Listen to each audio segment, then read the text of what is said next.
Positive reproduction is always a cast and negative is your impression. How many casts do you have? Two, but there are three types. Okay, you have your study cast, master cast, and refractory cast. Okay, your study cast will be from your preliminary impression, made up of what material? Okay, here the picture is still different. Kaya standardized na nila na bird. What does bird stand for again? Yes. Yung iba kung ano-ano pa rin yung inimbento. Blue, impression, red, denture. Wala na. So know the purpose para madalian kayo. Master cast, do you have any issues outlining the cast? Wala na. So when you do your master cast, remember the boundaries of your PPS. Tandaan, included in the grading of your exam will be the extent of your PPS. Bounded laterally by your... Yun yung first quiz natin. O yung mean na lakas naman. Unsure kayo, dapat malakas pag sure. Hamular notch posteriorly by your vibrating line. Okay? And then this line, it will be followed by your TRB. Okay? Do not terminate dito sa may Cupid's bow. Okay? Yun yung usual na error. For the lower, 2/3 of the retromolar pad will be the basis of your sublusal plane. Okay? So divide this equally and you can put another line anterior to the retromolar pad. Okay, what do you call this line? Di ba tinatanong yan sa lab? Check. Yung nasa ridge. Highest point of the ridge. Crest line. Okay, this is your posterior crest line. And you also have your anterior crest line, which will help you in setting your teeth later on when it is covered by your TRB and OCR. Can you follow? And in your practice class, there is always a duplicate of your master cast. Sa mga laboratories, okay, mga near your practice, always ask for your duplicate ng master cast.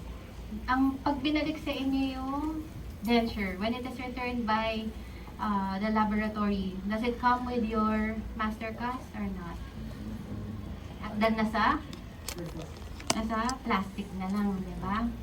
But you lose yung use or purpose of the master cast. Remember, you placed notches sa master cast.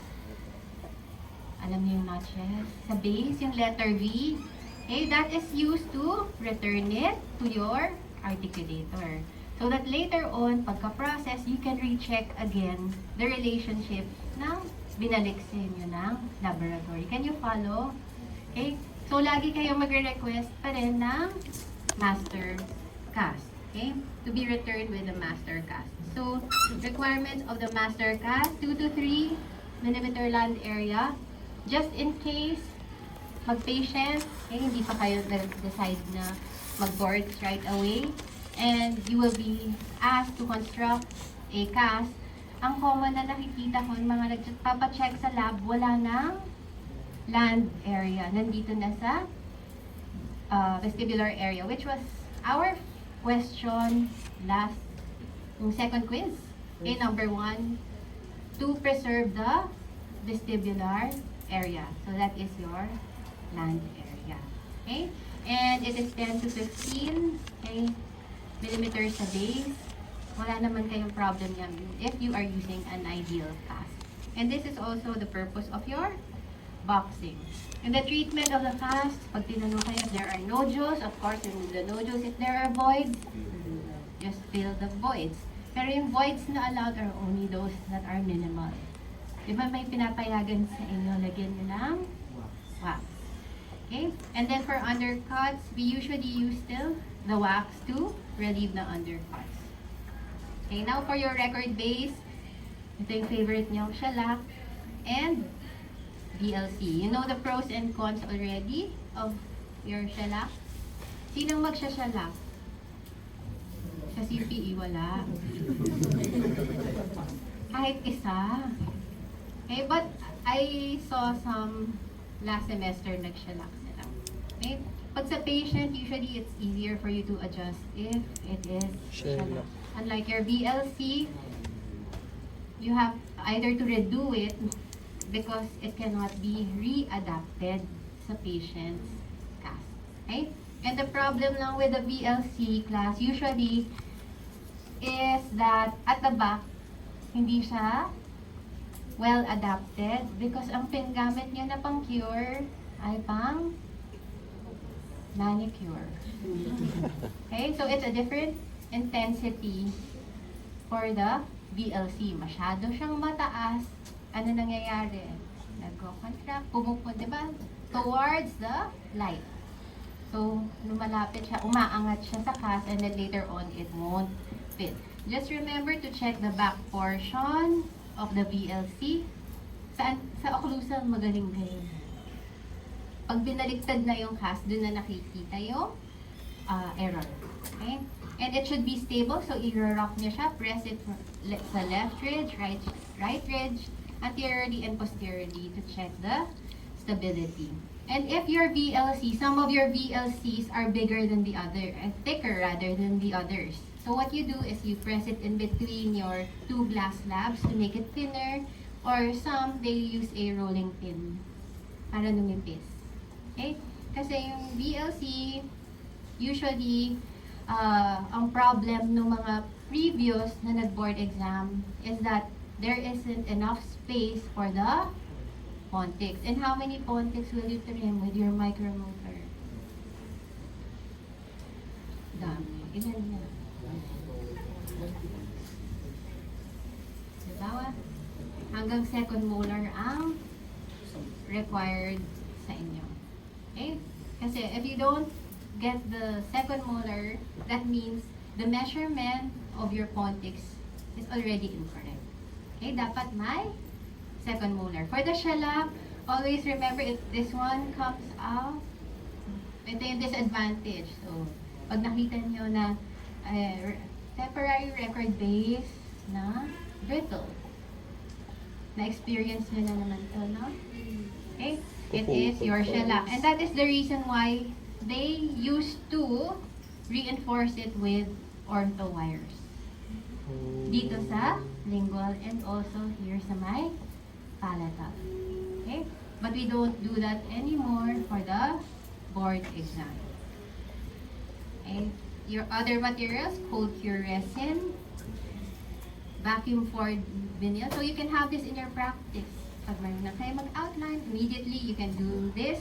Just wait for the material to droop. Okay? Pag na-heat na, and then press it on your cast. Another material that you can use in your practice is a base plate wax. Okay? The base plate wax class, this comes in yung dito sa Philippines, mas brighter pink. Para siyang neon CEU pink. Okay? Yung color niya. Kasi yung mga high heat, low heat nyo more of red. Okay? And this is thicker than your high heat. Imagine nyo the ease of doing your TRB if it is also a wax. Okay? And remember the time when you had to trim your pontics, tapos hindi gumana yung pontics, you also had to trim your VLC. Tama? Okay? And dito, mas madali. Kasi heat mo lang, you will be able to embed the pontics right away. Okay? Processed resin, you've done this in DentMat. Cast alloys are for those with abnormalities. Okay? Yung kailangan nyo ng extra strength dito sa palatal area so it won't break. Also on the lingual area, mostly done with patients na may TORPs. Okay? So possible. But again, remember here, yung concept natin of gravity, it is harmful for the upper, beneficial for the lower. Okay? Now, for your OCR, diba dati, excited na kayo pag nasa OCR na kayo kasi malapit na kayong matapos. If you're in your OCR, you're on the second to the last entry of the first page. Diba? Halfway na. Okay? And your OCR also has a lot of important things. Pero yung ginawa nyo dati, di nyo alam kung ano purpose ng OCR. This is also your blueprint. This is where you set. Okay? It determines the arch form. Okay? Ito yung mga usual na neglect dati. Okay? And remember, it also determines the plane of occlusion. So, lahat nandito sa may OCR. Okay? Ang dati lang na iniisip niyo na OCR is maging flat and shiny or parallel. Okay? And this one, the second to the last, to see the patients respond to a denture-like form. Especially when you have patients, ito yung importance ng OCR. Okay? So the uses, ito dati. Okay, this was the old prosto section. We used to have the same color of tiles as your table ngayon. Okay? So yung patient medyo pagod na rin. Siguro, no time na to, kaya ganyan yung expression. Okay? And remember class, the first step when you do your VDO, VDR is the first, ano ba pagka-insert ninyo? Ano unang ginagawa niyo? Very good, you check the incisal show. Okay? But before that, since nag-check ako before dun sa taas, lagi ko nakikita, the problem of students is that they do not check the fit of the TRB with the OCR. So, bawas na ng bawas. Tapos kala nyo, it's me. Diba? Pero, mali ang fit ng TRB. So, every time na you insert your Fox plane, the patient inserts the Fox plane, hindi siya stable, nagmo-move, paulit-ulit, kaya 4 hours hindi pa rin tapos. So, every time, okay, remember to check the fit of the TRB first with the OCR. Check nyo kung stable before proceeding with, tama yung sinabi kanina, the determination of the incisal show or incisal display. So, how do you determine the incisal display? By the lip length of the patient. Para na ngayon nyo lang ulit naaalala. Okay? So, lip length of the patient will determine the incisal display. Pag long, short, and normal, okay, iba-iba ang incisal display or show. So, this one is too big. Yes. So, anong gagawin nyo? Babawas kayo until such time that there is 2 to 3 millimeters. 0 pag long. Okay, pag long doesn't mean na negative. 0 meaning same length as the Lips. the upper lip. Okay? Okay na kayo dito, di ba? Na-memorize nyo na to? Yung measurements. Okay, this will also be discussed by Dr. Veloso when she orients you for the CPE. Okay? Tandaan nyo lang 3 to 5, 5 to 7, 8 to 10 on the occlusal area for both upper and lower. And for the upper, it is 20 to 22, 16 to 18. Okay?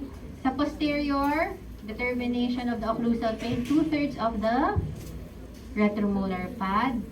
Okay? And then make it parallel to the base of the cast. Okay? And when I measure, dapat base to base, ito yung requirement ng PRC. It should be in between 60 to 65 millimeters all throughout. Okay? So meaning, if I get the measurement of the left side of the cast, 62, dapat anteriorly 62 din, right side 62. Hindi pwedeng 60, 63, 64. Dapat same yung value. Clear? Or else, magkakaiba yung hindi na magiging parallel yung occlusal plane with the base of the cast. Okay? So, dun kayo magkaka-problem minsan sa pag set ng teeth. Now, for the placement of the OCR, dito kayo nagkakaroon minsan ng problem. Remember that this will be the template for setting your teeth. Okay, ano ba yung setting ng teeth nyo on your maxillary arch? Is it labially placed or palatally placed? Labially. So, sa anterior region ng upper arch, yung OCR nyo is more to the labial. And then for the posterior, more to the buccal. Try nyo i-assess yung teeth ninyo. Diba? Ganun naman yung placement. So, pag narito na kayo, saan ilalagay? Run your tongue dun sa teeth ninyo. It's more anterior, and then my posteriors are more posterior, more to the buccal. So, I'll place it that way. Okay? Ang tandaan nyo lang sa lower, so that it will be on the neutral zone. Okay? Yung neutral zone is that area wherein your dentures won't be affected by the greatest forces na sinabi natin earlier. Ano yun? Pag horizontal, ano yung horizontal forces? You have the cheeks, lips, and tongue. So, ito yun, diba? Lips, tongue, and your cheeks. Pag sa mastication and deglutition, yun yung vertical forces. So, pag nandun ka sa neutral zone, your dentures won't be affected by it. Okay? Para maging ganon, always remember that on your premolar region, for the lower arch, your OCR should be on the ridge. So, baka tanongin niyo, Dok, paano ko malalaman pag on the ridge? Use your crest line. Yung guides nyo kanina. Okay? Your lower arch, parehas ng to. On the anterior, it is labial to the ridge. For the posterior, dito na magkakaroon ng difference. Feel nyo ulit yung lower teeth nyo, posteriors. It is more to the lingual than buccal. Clear? Okay, so I hope that is clear sa iba. And then remember where to terminate your OCR. Remember, again, this is where you will be setting your teeth. So simply, ito lang, hanggang dito lang ang dapat na pontics nyo. There shouldn't be any pontics on the tuberosity, no pontics on the premolar area. So as much as possible, when you do your OCR, di ba may line na kayo sa cast, cut it right away. Anterior to your tuberosity, anterior to your retromolar pad. Okay, I know you see some pictures online na hanggang retromolar pad. Okay, okay lang din naman yon. Okay, as long as you know not to set any pontics on those areas. Clear? Parang hindi pa clear sa iba. Okay? And then you have to decide the arch form. This is for the patients na ha. Ito yung pattern of bone resorption. You still remember? For the maxillary, it is upward, inward, downward, outward for the lower arch. Okay? So here, is this over-supported, under-supported? The upper picture. Under-supported. This one is over-supported. So, alam niyo na yung appearance, ha? Baka pagdating ng pag may patient, hindi niyo alam. Remember yung pre-nomis niyo. Anong mga pre-nomis niyo sa patient niyo? You will restore aesthetics. Tapos, naging ganito yung itsura ng patient. So, you have clues already. Okay? Check the following. The philtrum is flattened if it is unsupported and obliterated if it is over-supported. Di ba yung na-stretch out na? Tapos yung, tinan nyo yung nose ng patient, umangat na din. Na-nose lift nyo yung patient. Okay? And then the nasolabial fold, it is deeper if unsupported, shallow if it is over-supported. Mentolabial fold, ito yon lining. Okay? Still remember yung horizontal line here? Deeper if unsupported, shallow if over-supported. Corners of the mouth, droops down if it is under-supported, moves laterally if over-supported. Tingnan naman, hindi naman ganyan dapat ang lips ng patient. Okay, so for your OCR, video OVDR, okay, in your practice, don't skip this part, ha? Baka naman hindi kayo mag-vertical, diretsong impression, tas papadala sa lab. So do this so that you make sure that your patients have the correct vertical dimension and they will be able to use the denture for a long time without any problems at TMJ, okay? And you preserve the ridge, yung health of the rest of the tissues, okay? So what is this line again? Sa harap. Interpupillary line, which is the basis for your anterior occlusal plane. So this prevents dentures that are deviated to one side. Okay, review lang natin. This one is your upper lip length. Okay. I don't know if you can see it from the back, but there is a bit of wax shown just beneath the lip. So again, it depends if the patient has a normal lip, short lip, ultra short lip, long lip, and ultra long lip. Okay? Ito yun. So if you look at your seatmate, you have different lip lengths. Okay? And you can also now use yung F or V sounds. Okay? Some of you just directly use your Fox plane. Okay? Ask them to say F or V again when you say 50. Sabihin nyo 50 na hindi nagtatouch sa lower lip. Yung incisors niyo. Kaya ba? Yung F?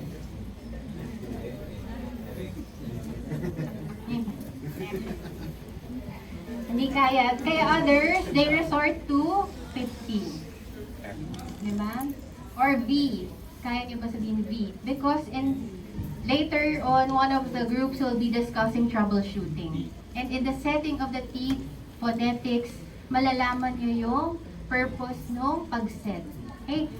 Incisors should approximate the lower lip in order for you to be able to say these sounds.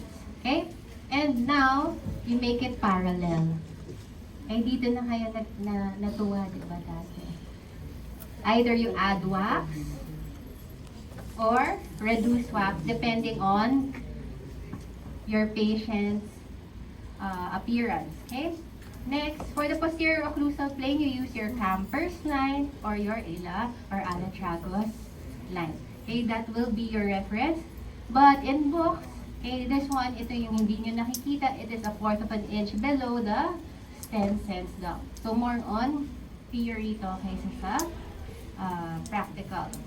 And then after that, naging parallel na yun. You work on your lower. Your lower should be about what level? Diba? Intraorally, and in your OCR, it is up to 2/3 of the retromolar pad. And then, pagsuot ng patient, dapat ka-level ng lower lip or the commissure of the mouth so that the pontics will stay at this height. Nakita niyo yung patients niyo na iba, pag-insert niyo, nagulat kayo. Puro lower yung mas nakita niyo pag trial fitting ng anterior. Okay? So that means you have to still bring it down. Okay? And the modulus, yung meeting of the muscles, these are the muscles that meet at this point. Okay? So it is used as a guide for establishing the occlusal plane and can cause unseating of the denture due to the numerous muscles. Ito yung pina-hold ko sa inyo dati ng first meeting. Eh, I won't ask this, don't worry. Ha? I just want you to know that meeting of the muscles, nandito yung, ito yung mga muscles na nag-meet dito sa point ng modulus. Okay? Now, this is an old book, okay? Still in the library. Ito pa rin yung nasa PowerPoint ng dati, na P3. Okay? Class, when you are faced with an equation, huwag kayong matakot. Okay? Nag-math din naman tayo, di ba? No? Kailan? First year. Okay? So don't be afraid when you see this equation. Ang tandaan nyo lang, what is bigger? VDR or VDO? Diba? Magkakaiba kayo ng sagot. Which is bigger, VDR, VDO? Sabi ng iba. Okay. Hey, VDR, because your patient is at rest. Kaya huwag kayo magugulat sa mga equations. If you know it, assess nyo na. VDR, pag kinuha ko naka-rest yung patient, ano yung sinasabi ng patient? Pinapasabi niyo sa patient? Kung ano-ano pinapasabi. Letter M. Okay? M. But, kaya naging M yung sound niya. Because, yung patient, if you say the letter M, they just keep their lips first. Diba nakapagsagot niya? Sabi ko muna nagka-denture. Kaya pinapa-release niya M. Yan yung VDR. And then yung minus VDO or subtract VDO from VDR. VDO pag naka-occlude. Video pa siya Okay? tawagin. Sabi ko. Anong meaning ng R? Parang Yung O. dati sa doon. VDR, vertical dimension at occlusion. Okay, and then you have your freeway space. How many millimeters? 2 to 4 millimeters. 2 to 4. If it's less than 2 millimeters, what is the Remove. repeat? Bakit nga? Anong gagawin nyo? Dadagdagan na wax. Okay? And if it is increased, you reduce wax until you get a value that falls in between 2 to 4 millimeters. Okay? Excuse me. And pag nakita nyo na ganyan, di ba, nagulat na kayo na ganyan, just transpose, di ba, yung negative. At tandaan nyo lang, VDR minus VDO is equal to freeway space. Kahit halu-haluin nila yan, okay, you will be able to transpose and get the correct equation. Class, this one, do not do this in your practice, ha? Ito na tayo.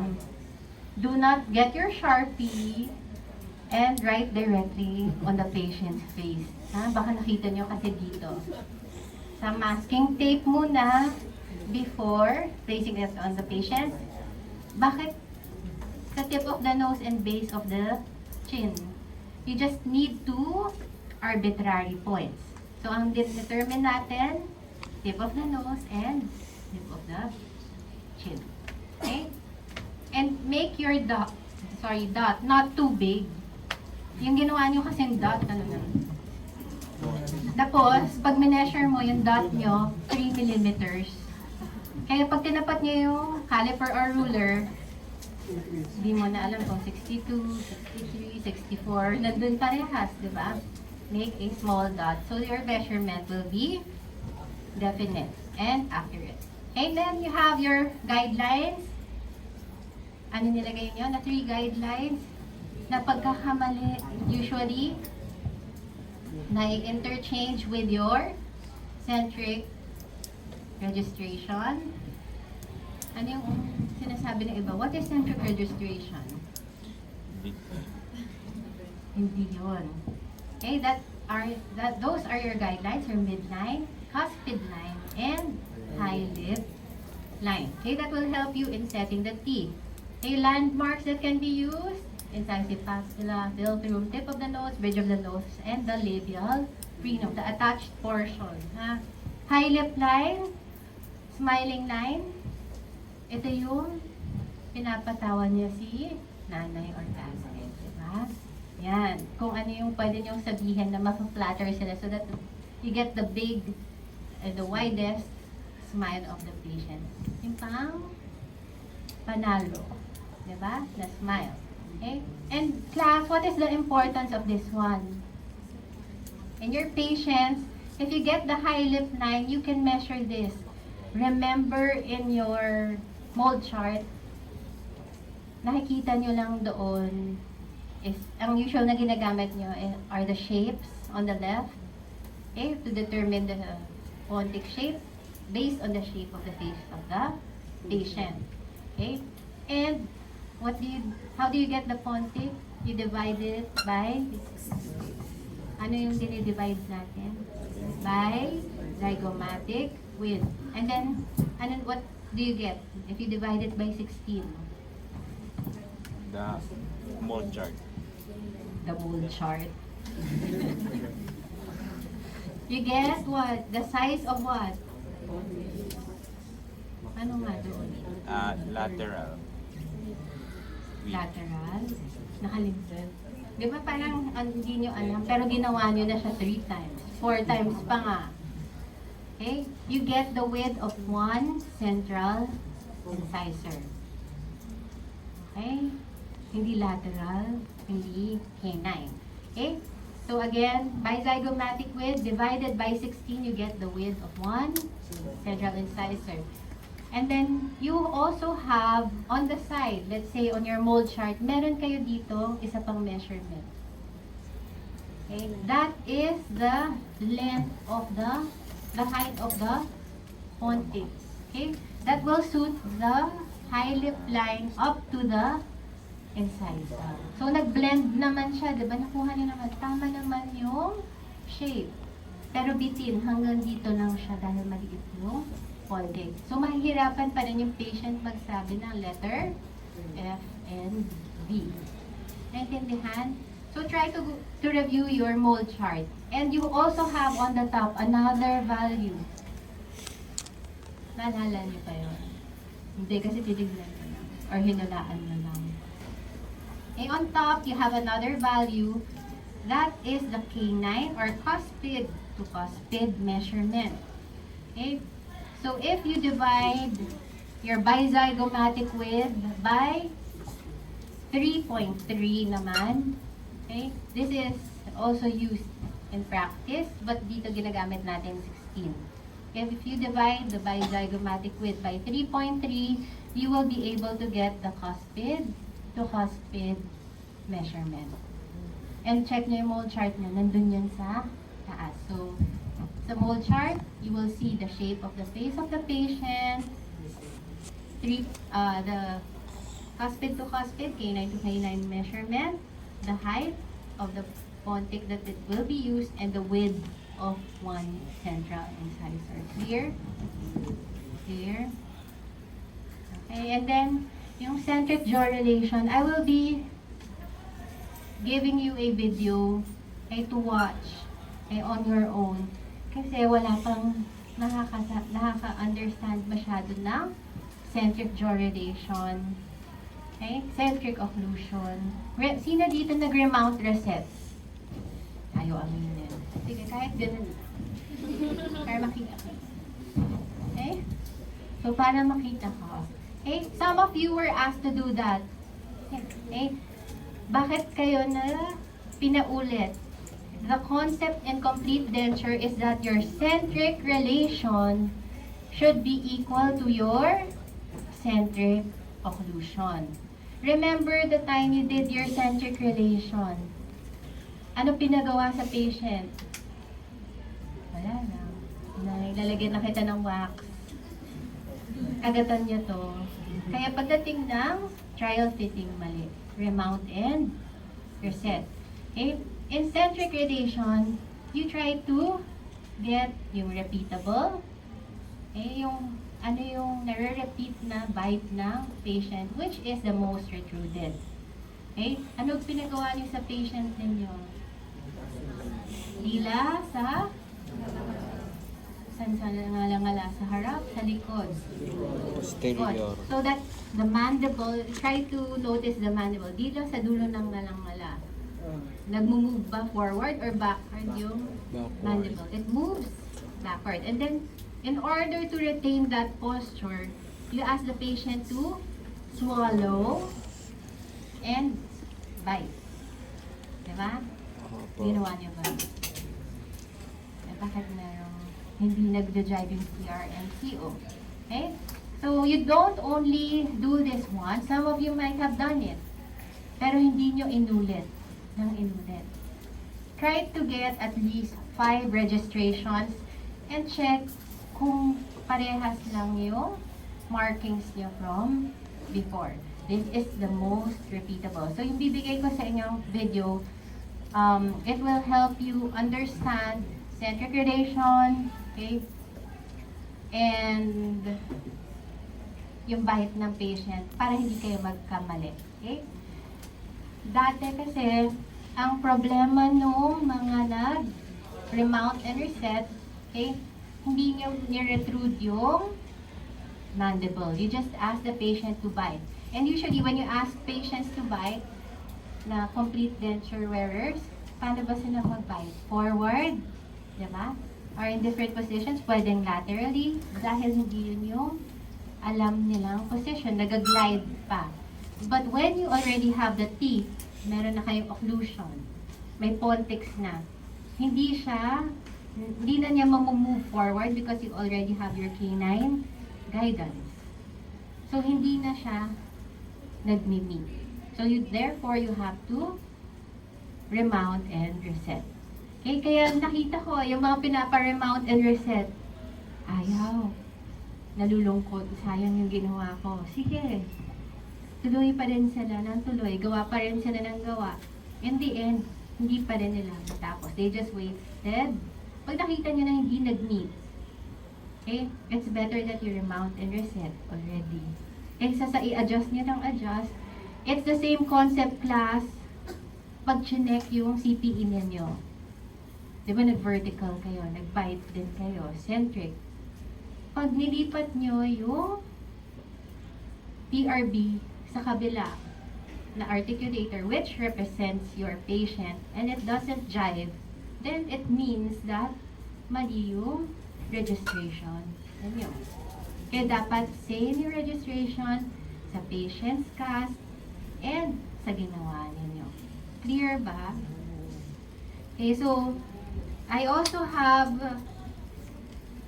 class are you already aware of yung Christensen's movement, Bennett's movement, verticals? Alam nyo yon?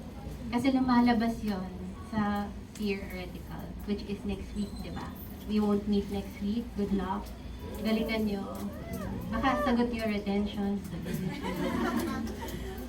Hey, review nyo yung Christensen's phenomenon, yung mga vertical movements of the mandible. Review that. Ha? And then for setting class, maybe before the practicals, pwede ko kayong i-review on the anterior setting. Maybe kahit na hanggang posterior. But I will start na. Meron pa naman tayong 10 minutes. Dr. Almonte is just downstairs. Nasa third, sabay din pala kayo bumababa.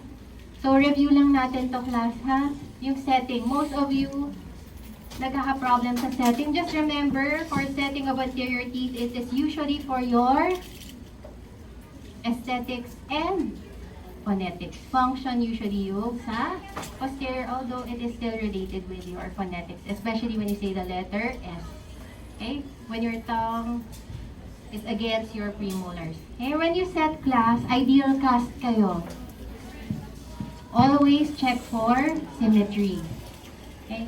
Class, pag nag-check kayo ng cast, wag lang isang way, ha? Kasi pag tinignan nyo, usually it's just on the occlusal. Check also from the lateral, from the posterior. Kaya nga may hole yung articulator nyo. Pwede nyo siyang i-check in different views. Okay, so like this one class, it might seem that, di ba parang okay, may midline, may high lip line, okay? And your OCR is okay. But if you check closely, okay, there is more wax behind the right canine than the other side. So, dun kayo nagkakaroon ng problema na nagsastart na hindi maging symmetrical yung setting nyo. And remember, your casts now are ideal casts. Okay? So, let's just skip this. Ang important class, just remember, ito alam ko na master nyo na to. Follow this, yung central and canine of the upper are on the same level ng OCR. And then 0.5 of a millimeter higher will be your lateral. In your practice, you can put down the lateral, right? If your patient is older, right? Kasi may abrasion na yon. And para mas natural yung look. Okay? So use your plates, okay? And then check it from different views. Wag lang lagi sa harap. Ha? Kasi lagi kayong nag-check na lang huli, magugulat kayo, ay, mali pala yung setting ko. Okay? And remember to use your incisive papilla as a guide. Yung sabi ko dati, the labial extent of your anterior teeth. Hanggang dun lang. And there is a gauge for that, but you do not need to buy that. And ito yung tip ko sa inyo, class. Okay, remember your Pontics, wala siyang roots when you buy it. Diba?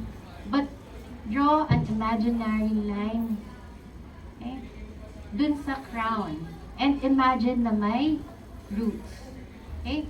Kaya yung iba, pag nag-set, magkakalapit. Initial. Imagine nyo na may roots. So, kunyari yung setting mo pa ganito, yung roots niya will be hitting yung katabing ngipin. Anong gagawin mo? Gagawin mo na siyang pedestal. That's why you can write on your Pontics. Just make sure to remove it. Okay? Para may guide kayo. The teeth are set pedestal. Okay? And then, ito yung gusto kong tandaan ninyo. Lower nyo, you already know that. It is on the same level from central up to canine. The buccolingual tilt. Na-discuss na natin to before, but still a problem of most clinicians. Your buccolingual tilt is when you view it from the lateral view. Diba, usually harap lang sila-check nyo. I-side view nyo yung articulator nyo.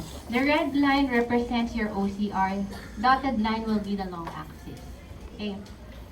Ang focus nyo kasi lagi is same level yung height. Nakukuha nyo naman yon. And also the 0.5 ng lateral.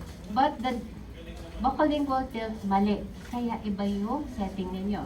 Remember, the necks are depressed. Mas nakalabas yung incisal. Okay? Especially for the lateral. Your canine, on the other hand, ang ina-imagine dito, ano niyo yung mga prima ballerina, naka-ballet, naka-toe shoes? Imagine na naka-tiptoe yung canine for you to be able to set it correctly. And then, you will see, di ba may nakikita kayong setting parang vampire? Yung parang mangangagat na siya. Kasi, bakit ganon? They didn't follow the buccolingual tilt. Yung canine nakapa-labial. Yung pagtingin mo, nakatakot, di ba? And then for the lower, okay, this one is your central down to the canine. It is different naman. Your central is procline. Paharap. Ang common error ninyo yung central nakapaloob or recline. Inantok yung central. Kaya mali din yung overjet, overbite. Okay? Lateral nyo, although all of these are on the same level, tingnan yung buccolingual tilt, magkakaiba siya. So, kailangan nyo siya i-position in your mind. Ito hanggang same incisal level, but it should be upright. Nakatayo. Ha?